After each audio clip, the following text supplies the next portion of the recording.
কিরে মেহেদি, মামা তুই এতদিন কই ছিলি? হ্যাঁ, এমনিতেই কিছুদিন যাবত অফলাইনে ছিলাম। তো বল কেমন আছস? এই তো ভালো, কিন্তু তোর সাথে একটা কথা বলার ছিল। হ্যাঁ তাহলে বল, কি বলবি? আসলে না বন্ধু, তোর সাথে মনে হয় না আমার আর গেম খেলা হবে। কেন, কি হয়েছে তোর? হঠাৎ এই কথা বলতেছস?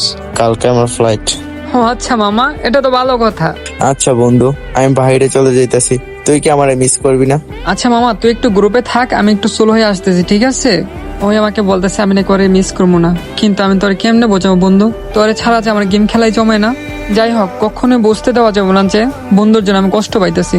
ওকে, বন্ধুর গ্রুপে যাই। মামা কখনো চিন্তা করিস না, আমি আসি না, আগের মতো গেম খেলা না হলে কি হয়েছে, কথা তো হবে। আর শোন মামা, পুরুষ মানুষের জীবনটাই এরকম, কর্ম কাজ করতে হবে, কিছু করার নাই মামা।